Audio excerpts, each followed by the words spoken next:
Welcome to our November 15th FileMaker STL, standing for St. Louis Meetup. And one of my buddies, Chad, gosh, we've known each other since 2015 now, Chad. I don't know if you knew that. Wow. From Skeleton Key is going to present for us this month, for this month's Meetup. And your topic is modular programming with card windows. That's correct. Take it away, sir. Thanks for doing it. Alrighty. Please let me know when you guys can see my screen. I got it. Awesome. All right. So modular programming with card windows. We're going to do a bit of a review, and then we're really going to jump right into discussing some uses for hopefully modular programming and what I mean by that. So it's a little bit vague, but hopefully we'll see what that means. So card windows were introduced in FileMaker 16, and of course you can access them through the new window script step or the go to related record script step, and they are attached to the parent window. This is all the review piece. So let's talk about a quick demo of that. Instead of talking about it, I like demos better. So let's switch to FileMaker. So here is a simple card window, pops open, dims back window, centers itself. All that stuff is pretty normal. Card windows are attached to the main window here. So if we pull it back up again, you can see that that window kind of goes with the parent window. Card windows can be offset from the parent window. So they're still attached, but I can offset them. They don't have to be contained within the bounds of the parent window. They can be oversized. Let's put this centered here and stuff. They can be bigger than the parent window. At this point, I lose the ability to move it because I can't move the card window and I can't get to the parent window. So that's kind of stuck in place at this point. If you take those two ideas and you combine them, you can get things like cascading windows. So you can create a series of card windows. And the smallest card window that you can do, I tried to get in here and make something really small, but this size, the whole window, is actually the smallest you can do it. So this kind of blue area here, and that area is 110 wide by 144 tall. And that's as small as I can make a card window, it seems like, even when I take different controls and put them in place and stuff. So that's my refresher course on card windows. They auto-center, they default to the size of the layout. You can specify the size of the layout. The default size of layout is particularly frustrating when you're doing list views because the body is very short and it thinks the window should be very short as well.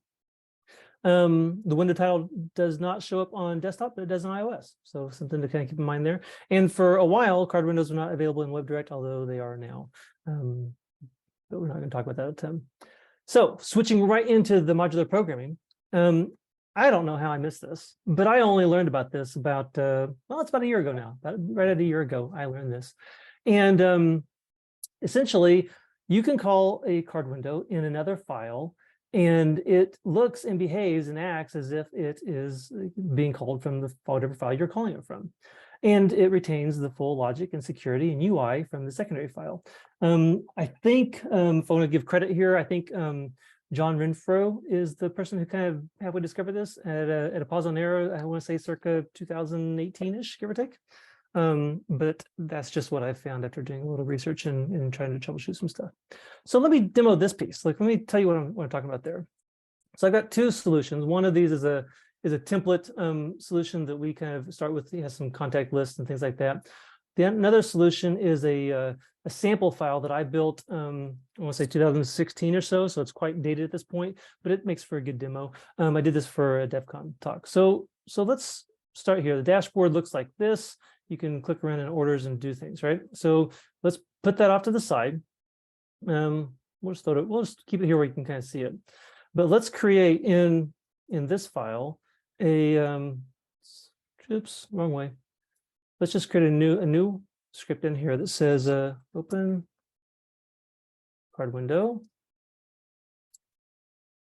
new window, and let's make this a card window, and let's go to that dashboard layout, which is going to be here, and we'll close and dim. That's fine, and we'll save that, and then let's switch back to this solution. These are different places. I also want to kind of point out these are different files. They're both hosted on my local server, but they're different files. Let's go here, also collapse some of these, and let's say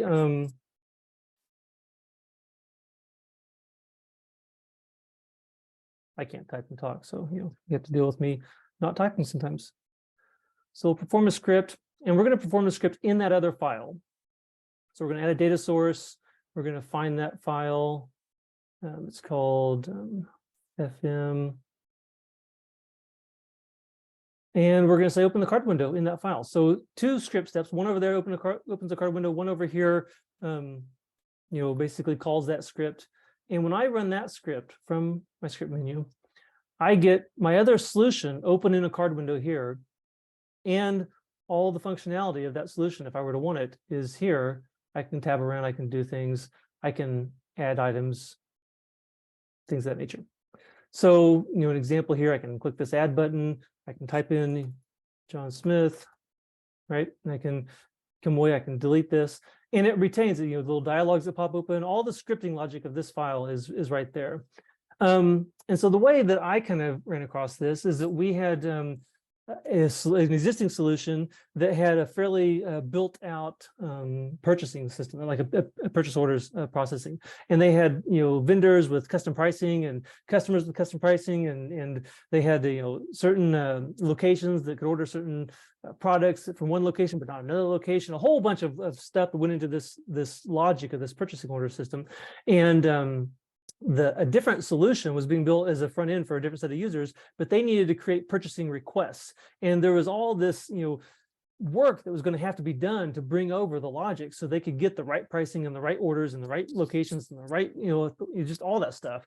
And we were like, what if we just open a card window to one of our existing layouts, and then you've got all that built in. Now, granted, there's limits to that sort of a process. You've got to manage accounts in 2 different files, and there's some hurdles to overcome, but by and large, it was way easier to overcome those hurdles than it was to redo a bunch of programming just so you had the same business logic in place or the business rules in place.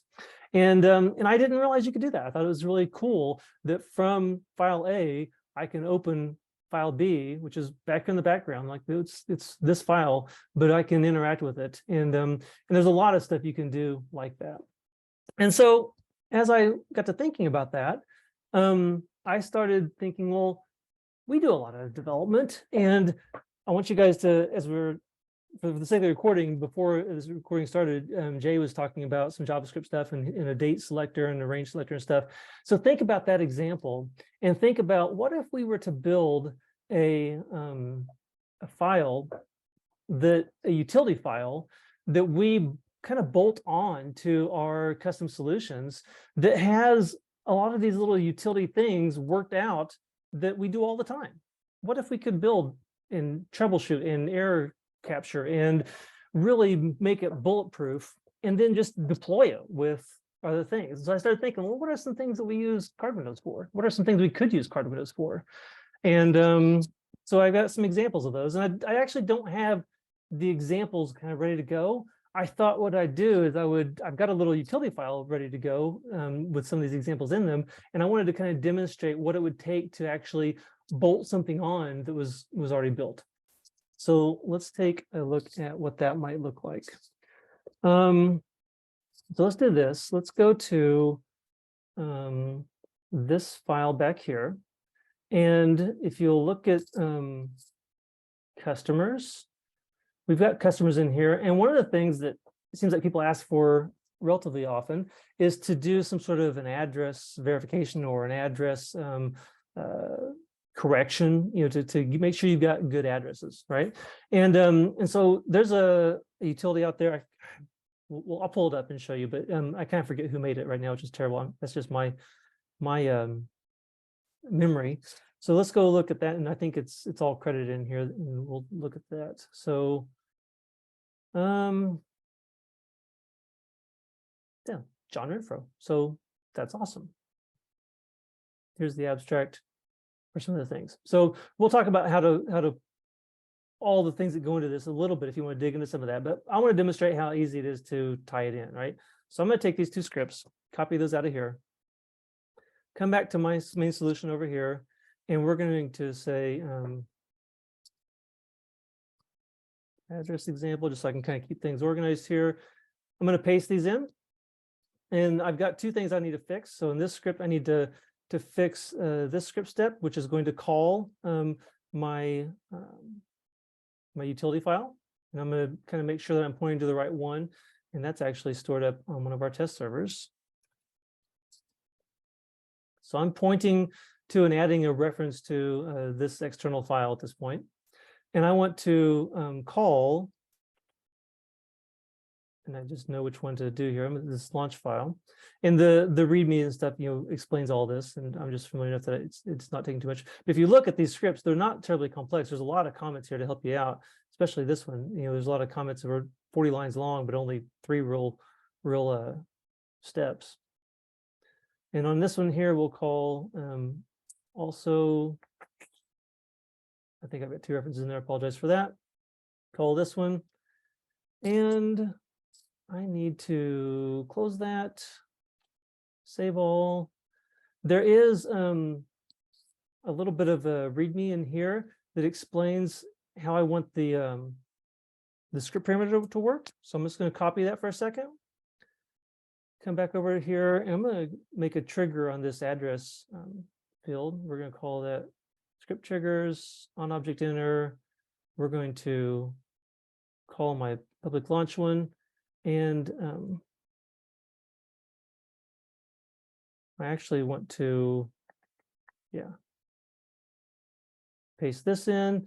And from here, I've actually kind of done the work on my side to point this to the right fields, which is what this is doing. Is it's doing a little Java object here to tell it when I get street number, what's the name of my field that I want the street number data to go back into. And so I'm going to paste some of that in so we can get a little bit shorter demo. So if I paste that in, the end result of this is that I can click in this field, and I get up this little card window that does an address search for Google, and I'm going to search for 6500 Chippewa, which is where Skeleton Key is located, and it's going to grab that and put it in my fields. So obviously there's some state information here that I might want to change up if I were using abbreviations and stuff, but that is an address selector utility stored in my card window, pretty bulletproof, that I can drop into a solution for a user relatively quickly and know that it's just going to work. It's a bit of a black box, and it's modular in the fact that I've built it once and I can trust it that it's going to work again. So I want to pause right there because I said this is a bit more of a discussion than a presentation. I've got several more examples of bolting things on, image viewers and nav bars and pop-up menus and some pickers and a calendar picker and things like that. But I want to see if there's questions at this point. Is this as new to you as it was to me? Let's start there. That is really cool, Chad.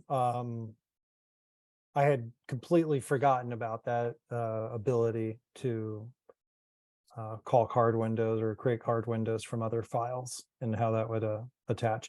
Well, one quick question is, in that scenario, when you're referring to another file, is that card window still just attached to that parent, just like it was something invoked from the same file itself? That's right. So if I call this window here, that window is attached to this window. That's And really wild. But yet that address search window is really a layout in a whole other file. That's right. This is a layout in a totally different file that is actually on a totally different server. Yeah. And I'm still able to use it. So, there's lots of use cases, and we'll run through some of those here in a second. Cool. But, think about address pickers like this. Think about bug trackers. If you want to keep a database up on your server and put out stuff to your own customers and have a spot in the file where they could click a button and that button would capture a layout or whatever, and then open a card window in your server and up on your stuff and record bugs or errors or problems or anything, right? Yeah, I just thought of something. Probably a lot of people have, like, I guess we have the about layout, right, in our standard template, and it has our address. Exactly. Well, our address is going to change very, very soon. Yep. That could have lived or pointed, not they have to use a card window necessarily, but something like that where things change or features are added without even having to touch the client's file, potentially. That's pretty impressive. So I'm gonna Awesome. keep going. Chad. Go ahead. Yeah. Yeah, just one thing, because you credited John Renfrew and also someone else I want to mention. In my case, it's the first example that I saw being performed and published. It was from Mark Scott from Beeswax, and he's packaged this concept for find queries, something related. So basically, the the external file that he's got lets you handle like a bunch of queries that you write as you go, and he's made this clever UI, and once you're out of it, it runs the query you've written into your file. Yes. So I'm gonna just pull it on the screen. I think you're talking about Logicator, right? So Yeah. Yes, Mark Scott. yep. So we'll I was definitely wrong credit about that. his first name. Yep. I knew that this used the same sort of a technique, but I wasn't sure if it, kind of which was the cart, which was the horse, which one came first. So yeah, definitely a good tool. Thank you for that. And I think for these kind of things, it's great in how it's modular, but you have also to be mindful in how theming will be possibly an issue. Teaming, like working in teams. What do you mean? Yes, because you have one file, and it's meant to be used in multiple files, but those do not share teams. Sure. So the styling that is being applied to everything, it can look off from what you have in your main file, so to speak. Sure. So when I'm thinking about it right now, like one of the arguments that I'm trying, or one of the, I guess the pitch that I'm trying to make a little bit is that I think a development company like ours could make a utility file with a lot of built-in functionality. And when we go to build a solution for a customer, we dupe the file, make it a part of the package that goes along with. We've also got some modular stuff in our standard template that allows us to pretty quickly and easily copy accounts, between files and things like that. And Jeremy Upton, which we mentioned earlier, has got a really cool tool, color swap, that lets us pretty quickly share themes and color those out as well. I think it'd be pretty simple to keep those things in sync with each other as needed for a given interface. You might, have, like I was alluding to, having a bug check or something up on your local server. And I think that would be perfect. But I also think it's a very modular way to save code that works and duplicate that file and use it for a given solution, because the code within it is a bit of you can, if you want to, treat it a bit like a black box, in that much like Modular FM kind of did for a while there, and had little pieces and parts you could add on to things without, it used to be copy and paste those things in.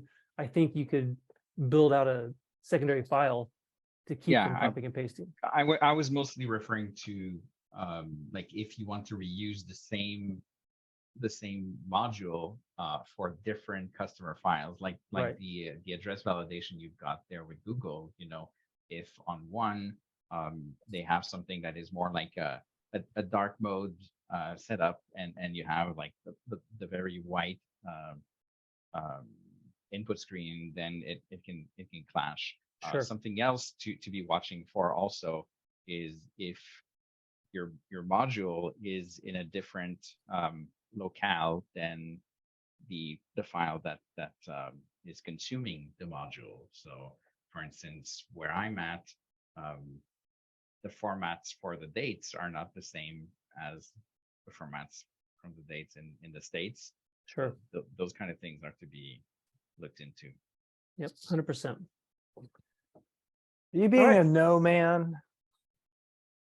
Excuse me? I'm just saying there are things to be I'd paying argue attention that to. I'd argue that you could potentially, like, maybe the dates could be an issue here. Let me and say it there. differently, right? Consideration. There's definitely hurdles to be aware of. Yeah.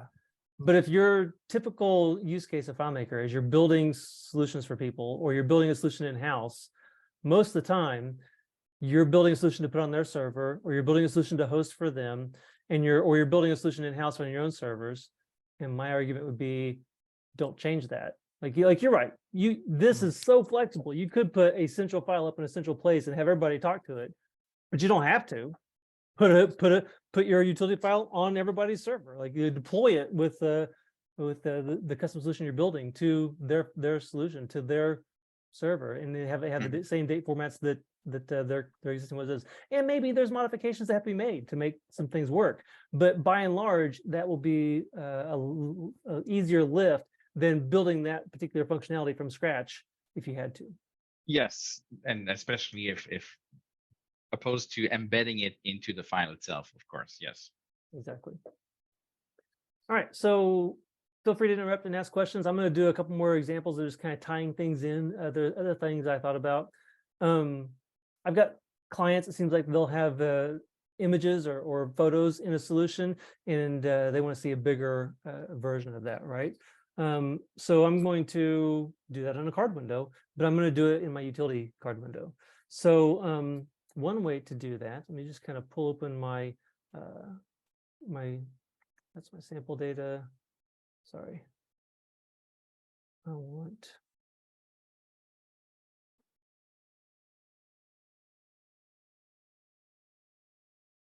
Evidently I closed my example. There we are. Okay.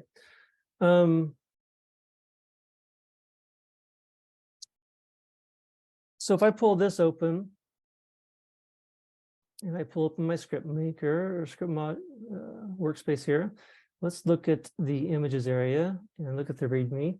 And so this is essentially going to tell me to add a table occurrence to this utility file for my images table. So I'm going to do that. Let's just jump over and add a table here. And I know that because I built it, that my images file is stored up here in this sample data table, but it's in that file. So this sample table right here is where these images are stored. This portal is pointing to that same table, right? And then what I want to go do is fix a couple things, because I had this kind of set up as a bit of a modular thing. So I've got some stuff ready to go. So what that means is if I jump into manage layouts and I go to my image viewer here, that layout, I got a couple things that are broke because I didn't have a table occurrence in there. So first of all, this layout's not based on a table occurrence, but it's going to be here in a second, right?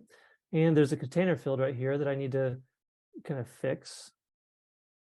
So there's my container field. And the rest of this should just work once I do that. I'm going to set up a calling script from here. So if you'll imagine, let's do a let's call it view image. And here I'm going to call a script that's already in my card window, right? So the card utility, authorize it, close up my address stuff, close up the picker stuff, and we're going to call this, and I need to pass it the image ID for my image. And I've already got that copied and pasted, which is why I couldn't talk there for a second. So if we come back here and hit browse, save all my scripts. I'm actually just going to connect that script to my image here or to my picture so that we can kind of see how that would work. So here we are, and I click on that and it opens it up. And I don't have my hiding quite worked right there. You can see that's screwing up. That's okay. Come down here. There's my thing. What's interesting about that is that because again I'm trying to sell the idea that what if we make this as bulletproof as we can, right? So I just added a little flair to that, if you will, and I made it, well, if I wanted to make it bigger, then if I include the height and width of my current window, then it'll auto size to like 75% of that size. So I can kind of have a bigger window and it still be inside of it and still be viewable. So let's just kind of play with this and say if active modifier keys equals 1, which is shift, then put this one there for whenever I don't do it. And we'll put this one up here for whenever I do it. And we'll copy a different image or a different parameter. And option is just a function that we use at Skeleton Key to kind of option encode stuff. We probably should move that to JSON at some point, but this is old school. So now when I come back and I come here, if I click this image, I get what I showed you a second ago, but if I shift click it, then I get bigger because it's simply sizing that card window and scaling things up as I need to do that. And I think that what I'm seeing there is I'm not passing in the right ID, but the concept is still there. One of the other things that I thought about, where else do I use card windows quite a bit? And we've kind of seen hamburger menus like this in a lot of our solutions, and this is actually a card window. And so I thought, well, what if we did our navigation in a utility file and had that pretty, bulletproofed and secured and full of features if you wanted to.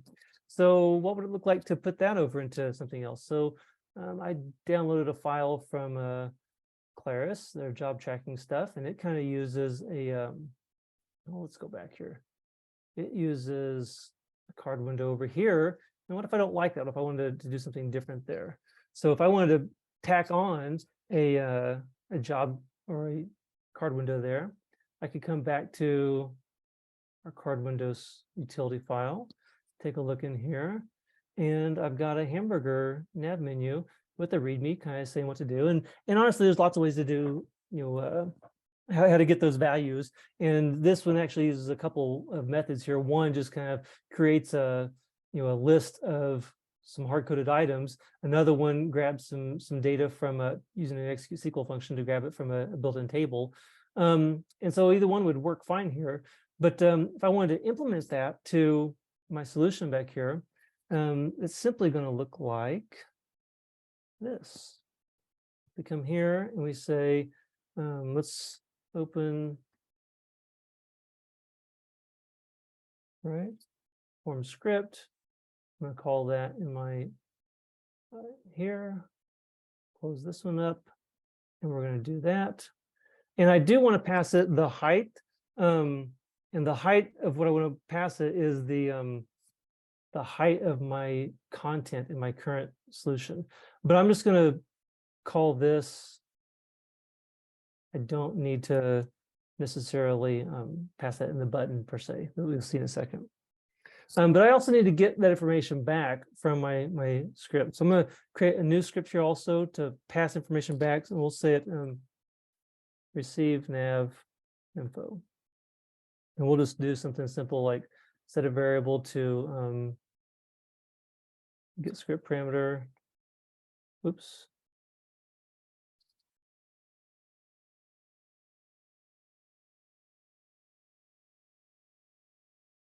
And we'll just show that in the dialog.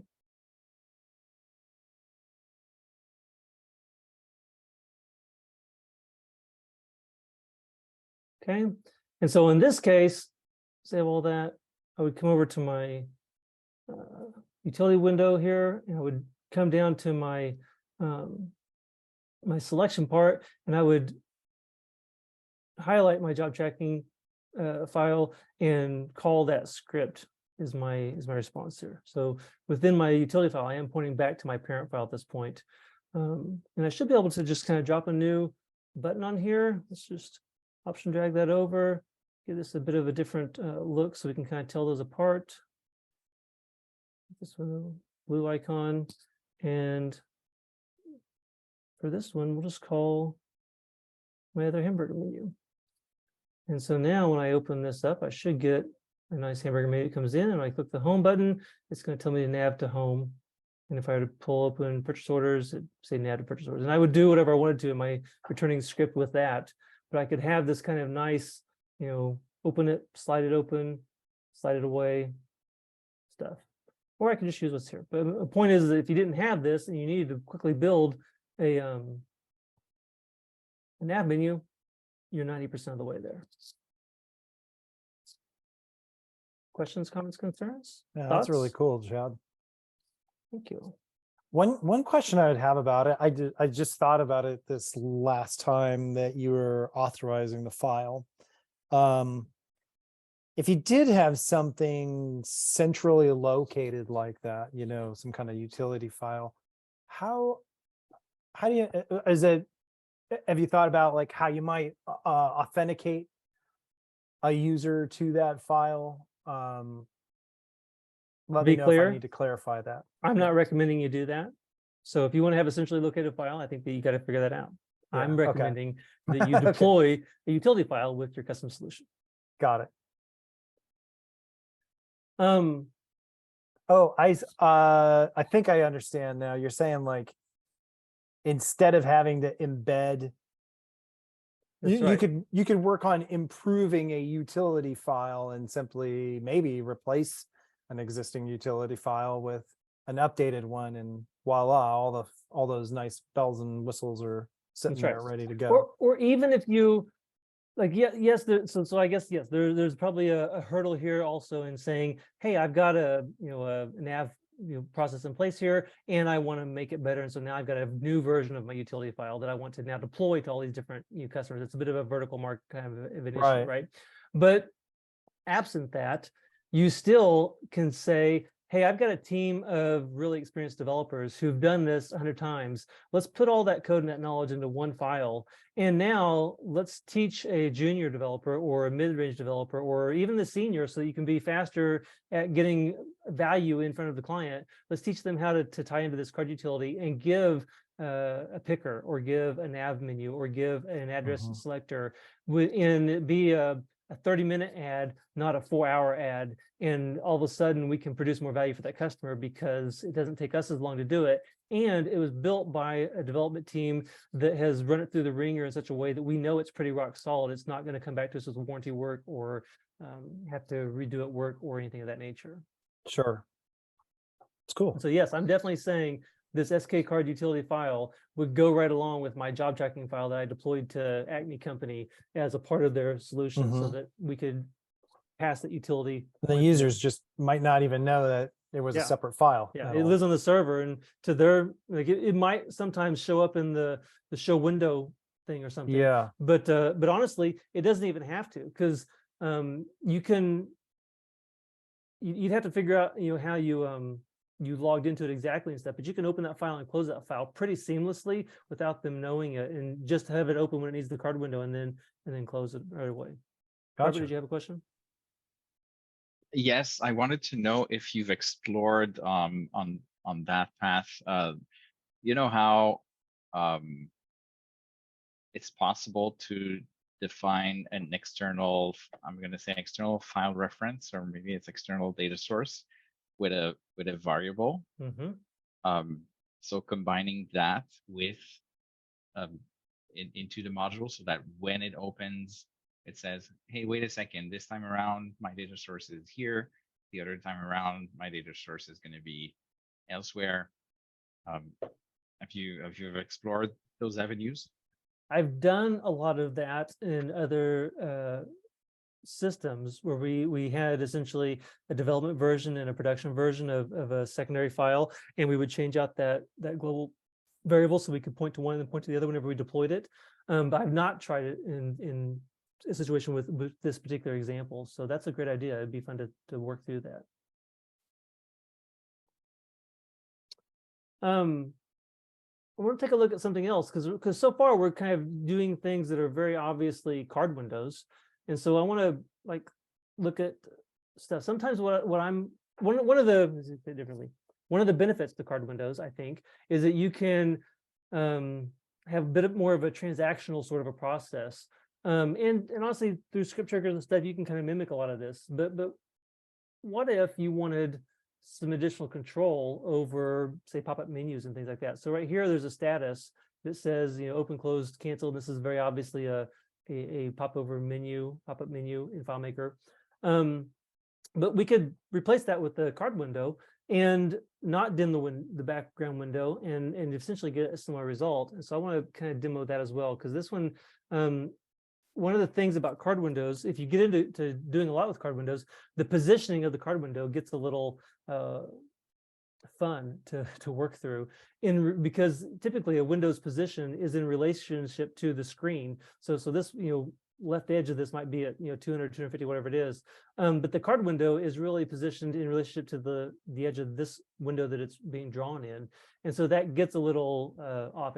Every time I think about it, I have to kind of get my head back around it again. So let me just kind of demo this, and then we'll go from there. So let's do this. Let's say let's see here. Let's come here. Let's give this status field a name. Let's call it status field. I like that. And then I'm going to copy a parameter that I have already set, and we're going to create a script over here that basically calls. Let's go job status. And it's called the cardwin utility file here. And I'm going to call that, and I want to pass it some information. So I'm passing a parameter like this. And right here, I'm passing option 1, option 2, option 3, so on and so forth. And so instead, what we're going to do is I looked ahead of time and got the name of that value list that was already being used on that field, and it's just called job status. So instead, what we're going to do is we're going to say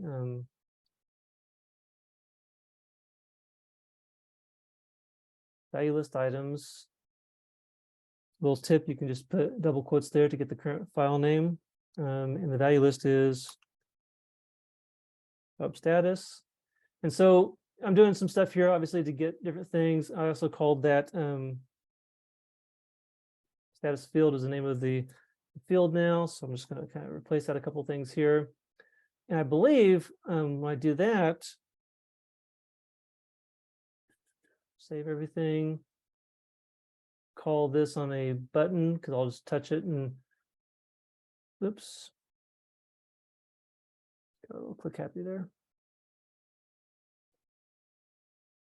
I don't have a receive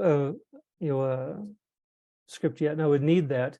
But here's a card window that is acting much like a pop-over menu, positioned around the field because we got the positions of the field using its name on the layout, and I can choose that. And again, I've got to go tie in a receiving script. So that receiving script is relatively straightforward. It looks like this. It would be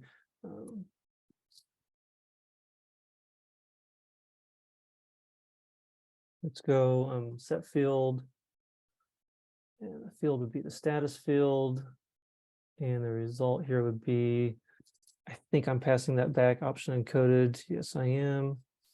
So it would be parameter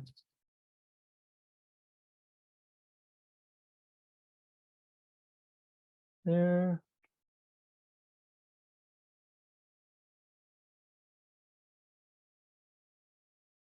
And you can see one of the I think shortcomings to this is that I'm passing this pop-over menu item back to a particular script.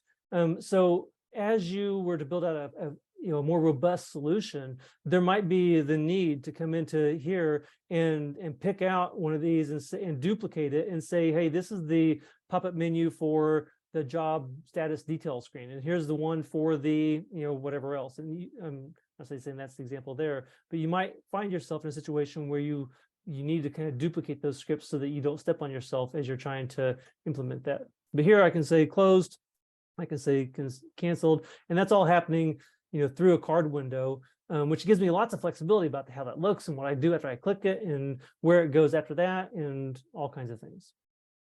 So fun way to do that. I went to clients accidentally. Let's go to jobs. There we are. So there's the card window version of that. And I can't really click off of it to get out of it, although there's ways to do that as well. That's really cool. Yeah, thank you. You got a hand raise from Oh. Robert and a party hat from somebody. Was that Beverly? Go ahead, Robert. I simply wanted to say, I believe there's a way where perhaps you can spare yourself from having a direct perform script from the module back into the solution, and I think it's with just if you exit script with with a with a result, then you should be able to use get script result on the other end to get what was passed back, even if it's from a different file.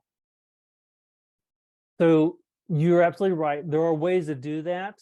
I'm kind of, I don't know, cheating. I'm trying to introduce one hurdle at a time, if you will. So I'm trying to keep this, as simple as I can by saying, hey, look how easy this is. All you have to do is call this script in the other file. And so, I'm not in a loop, I'm not paused, I'm not doing anything, but you're absolutely right. I could simply call this script, I could put myself into a paused loop or something of that nature, and then I could, continue and get the result from that other script and pass it right through and not have to have a script like this. And honestly, the address picker that I did before, that I showed you kind of first, has a really kind of cool technique that uses an on-timer script that it starts up in the parent file. And then because you've got the new window open, it essentially invalidates that because the on-timer script is attached to a particular window. And so it's setting stuff and doing things there. And then whenever you close that, it sets its values to a global field, and then the on-timer kind of picks up and reads it from the global field, and it's a bit automatic that way as well, which is really slick. So as we get into this exploring these things, the passing back of the answers from that utility file, there's a lot of options for how you can do that. And I think that's it's like everything else in FileMaker. It feels like there's 15 ways to do any one thing, and depending on what you're trying to do, there's pros and cons to each one. Thank you. Yeah. I didn't know how modular you got, but I'm wondering with a combination of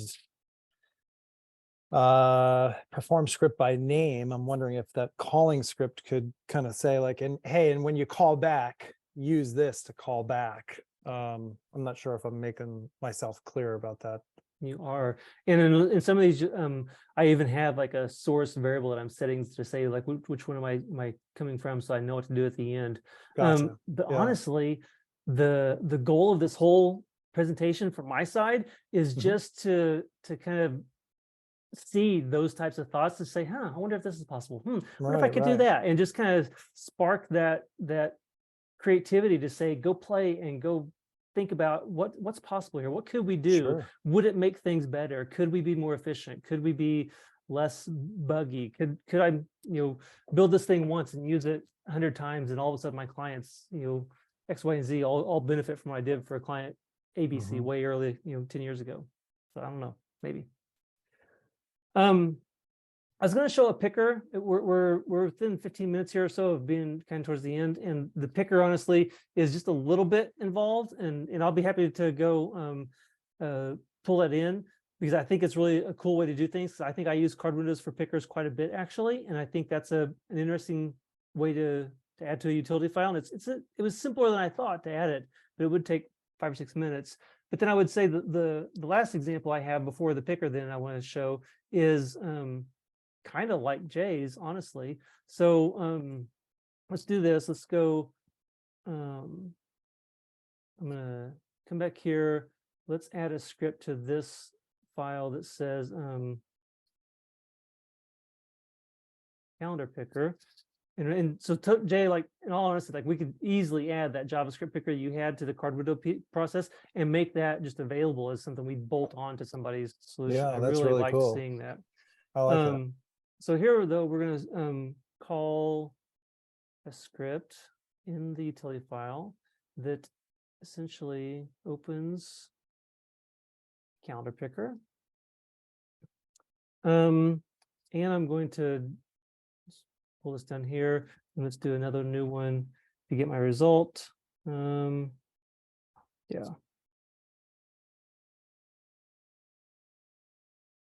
And this is just going to be a simple set field.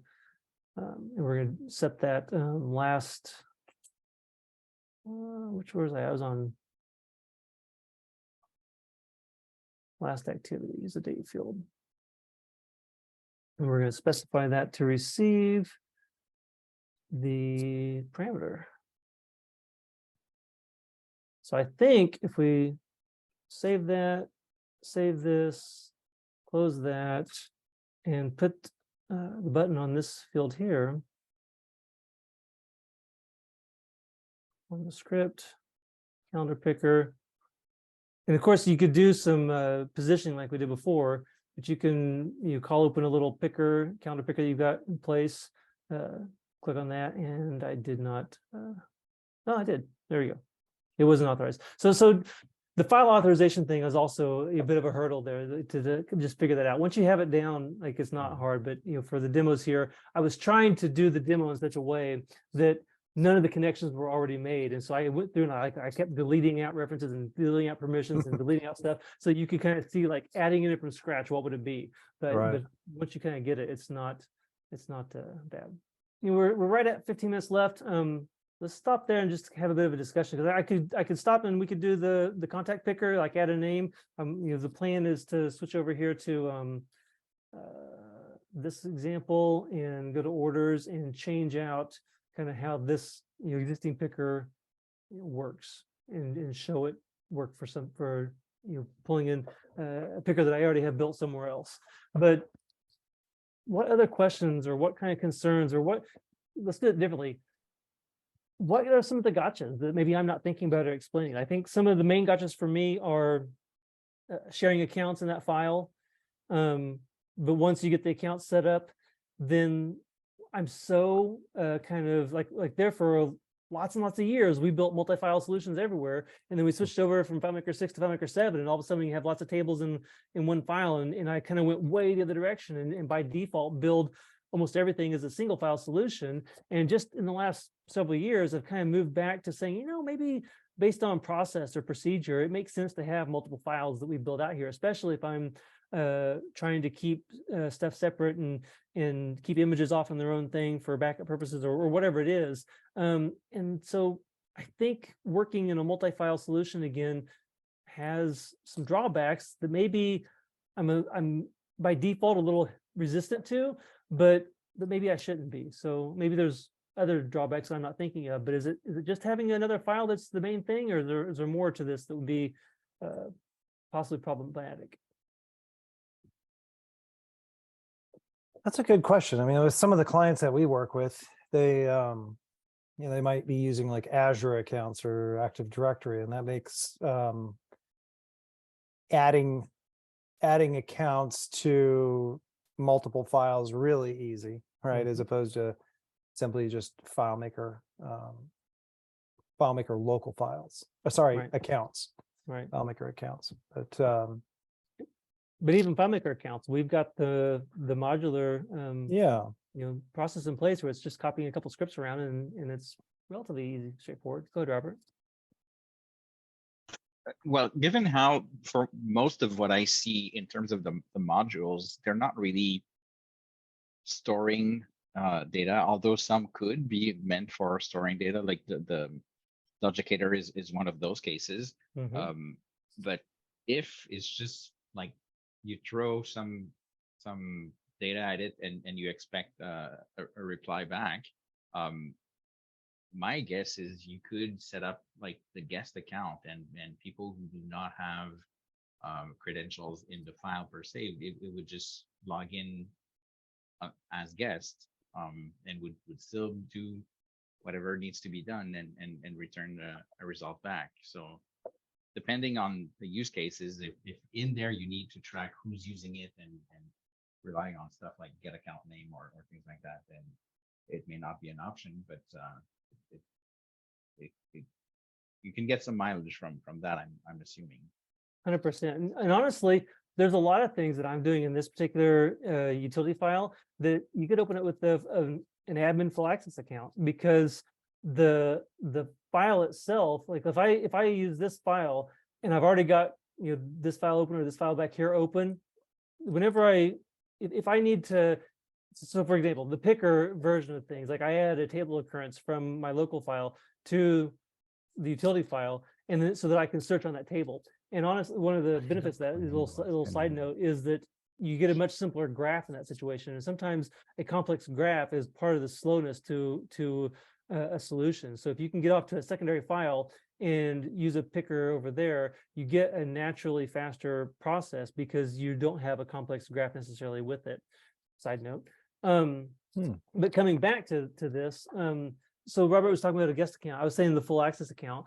My purpose in saying that is that if you add other layouts that reference your original file or whatever else, you've already logged into that file and your password persists, and so you are already limited in your actions there. So even though my utility file will open, my other file, if you open it first, you still are going to get hit with the login information there and be restricted to whatever you can do. So there's just a really nice honoring of how you're logged in the main solutions system that works, even if you're pulling data through table occurrences over to this other solution.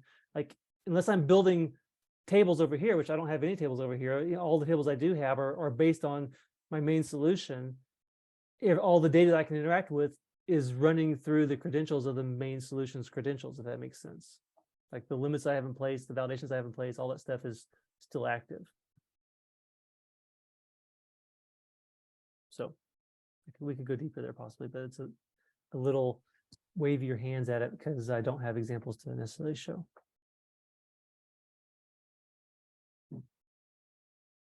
Yeah, it's got definitely has got the wheels spinning, thinking of other ideas too. Yeah.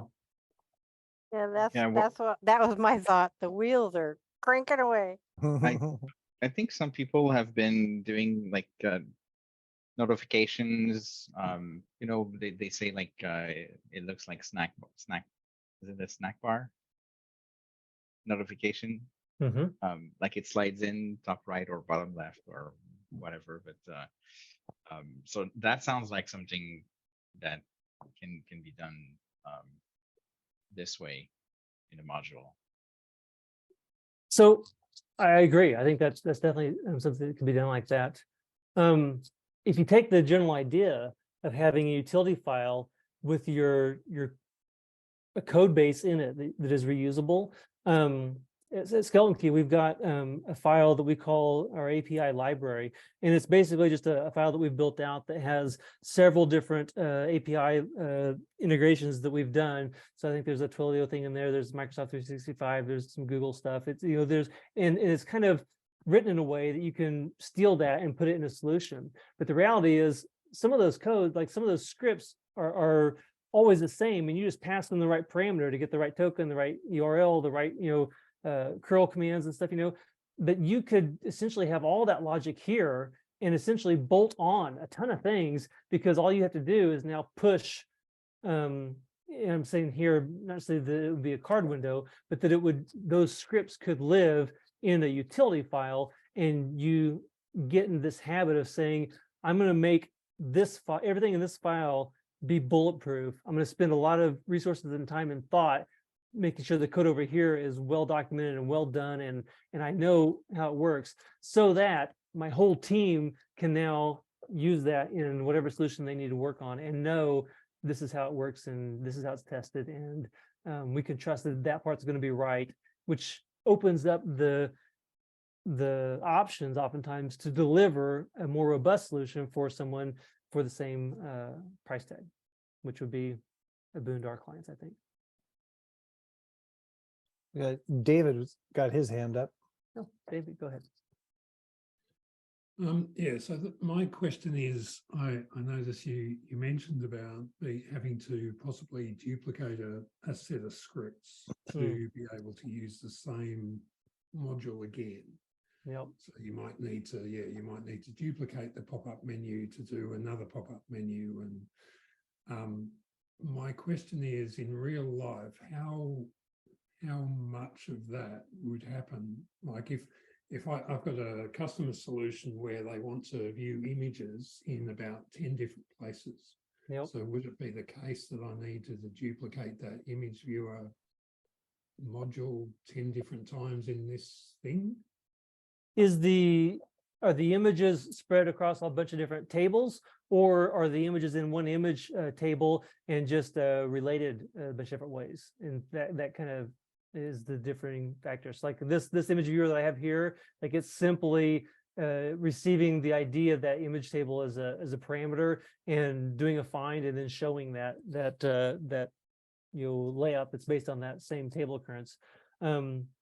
So the way I have it set up, you have to duplicate it, but there's lots of ways to do that. So you could just duplicate it. You could move all of your images to a single image table, and then as long as you have the ID for it, pass the right one and be able to view it. Depending on how big the images are, you could even make an argument for saying, I'm going to set the images I'm clicking on into a global, and then the global lives over here, or the field I'm referencing lives over here. So I'm going to show that version of it, even though that can get a little expensive if you're downloading that file or copying that file around. So I would say it depends. Yeah. I mean, that's one example, but then you Yep. look at it with things like your pop-up menu and your calendar and stuff. And so Yep. if every time I need to use this module, I need to duplicate the module, then that becomes pretty hairy after a while.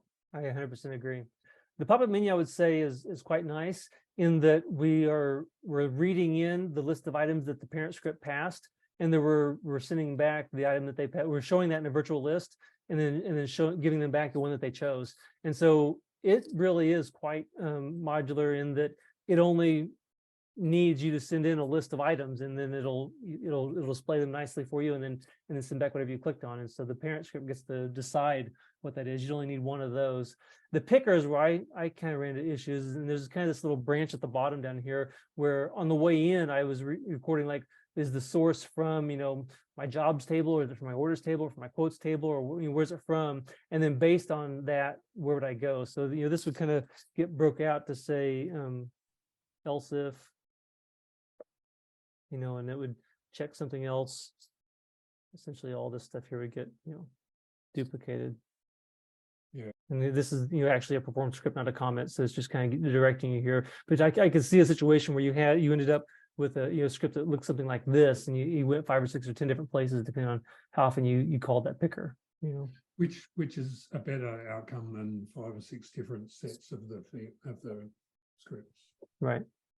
Instead of having to duplicate a number of different items, if I passed in the object name, the field that I'm trying to set, that could probably make it dynamic as well. So on the callback, I can call back just one script each and every time, and that script could even be dynamic and say, well, here's the value back, and go to this object and set it to the value that was passed back, and that could be pretty dynamic.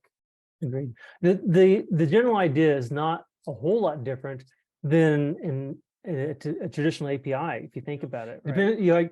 I always try to paint examples in it could be this, it could be this, like make an analogy that fits. No analogy is perfect here, but an API is definitely something you could think of if you're familiar with that. We're going to send off some data to this utility. It's going to do something with it, either displaying it or processing it or changing it, or whatever, and it's going to send me back a result. And in this case, we're going to stop in the middle and kind of see something on screen, which is nice.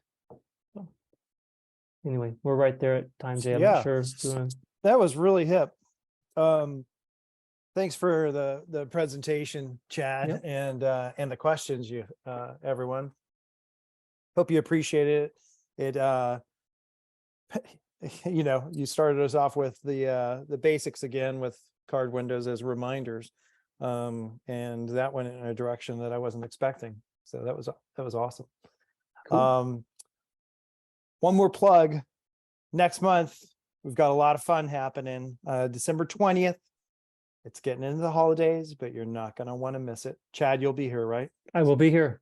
Okay. Matt, you're going to be here. You didn't hear me plugging it earlier.